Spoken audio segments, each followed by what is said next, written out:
सुप्रभात बच्चों। कल कक्षा 9th में मैंने आपको समास के बारे में बताया था। तो कल जो हमने समास बताए थे वो निश्चित तौर में आपने उनको लिख भी लिया होगा और समझ भी लिया होगा। अब 9th में सिलेबस कुछ थोड़ा कम हो गया है। अब उसी के अनुकूल या उसी के रिकॉर्डिंग ही हम पढ़ाएंगे। पहले आपके सिलेबस में अव्ययी भाव समास और तत्पुरुष समास दो समासों का समावेश किया गया था, लेकिन अब उसमें तत्पुरुष समास को हटा दिया गया, केवल अव्ययी भाव समास ही शेष रह गया। इसलिए बच्चों अब हम आपको केवल अव्ययी भाव समास के बारे में ही पढ़ाएंगे। तो आप उसको ध्यानपूर्वक सुने और सुन करके उसको समझने का प्रयास करें।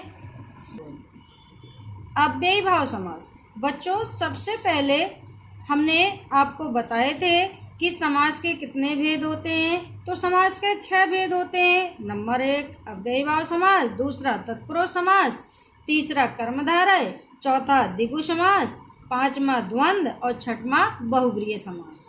ये तो बेटा समास के भेद कह लो या प्रकार कह लो। इसके बाद हमारे सिलेबस में जो अव्ययी भाव समास आया है उसको ध्यानपूर्वक सुनिएगा। अव्ययी भाव समास, जिस समास का पहला पद अव्यय हो। अव्यय का मतलब क्या होता है? परिवर्तित हो जाता है, बदल जाता है, और वही पद आपका प्रमुख पद मान लिया जाता है, या कह लीजिए कि प्रधान पद माना जाता है, और दूसरा पद संज्ञा होता है। किस प्रकार से? एक उदाहरण स्वरूप देखते हैं। माना हमने लिखा यथा शक्ति, तो यहाँ पर बच्चों 2 शब्द दिए गए हैं। एक तो यथा दिया गया है, दूसरा शक्ति दिया गया।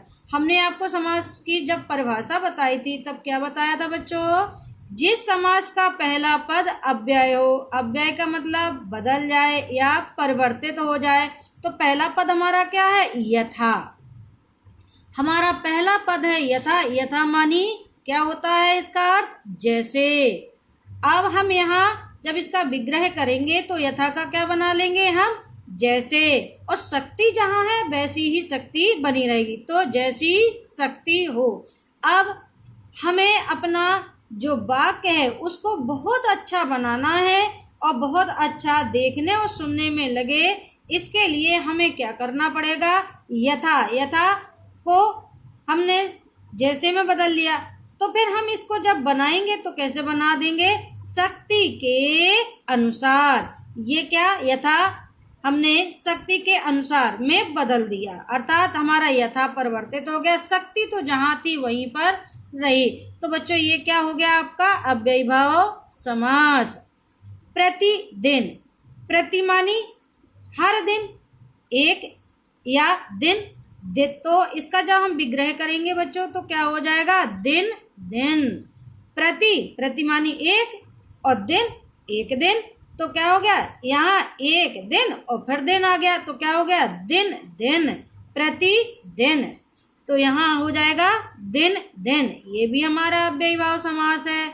दूसरा आ जाइए भर पेट। एक है भर और दूसरा है पेट। तो जब हमने कहा बदल जाता है तो क्या हो जाएगा? पेट भर कर। इसका विग्रह करेंगे तो कैसे बनाएंगे? पेट भर कर।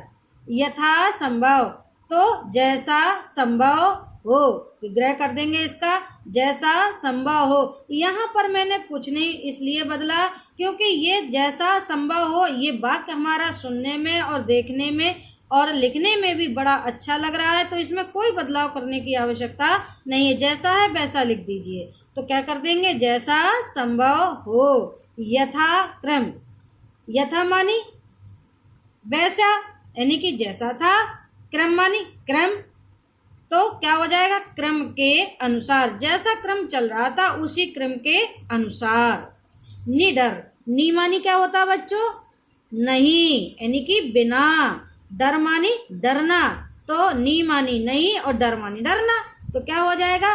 बिना डर के। यहाँ पर जहाँ हम इसका विग्रह करेंगे तो क्या बनेगा, बिना डर के। तो ये भी हमारा क्या हुआ बच्चों, अव्ययीभाव समास। तो आज हमने आपको ये अव्ययीभाव समास पढ़ाया है और इसको समझ करके फिर कॉपी में लिखने का प्रयास करें।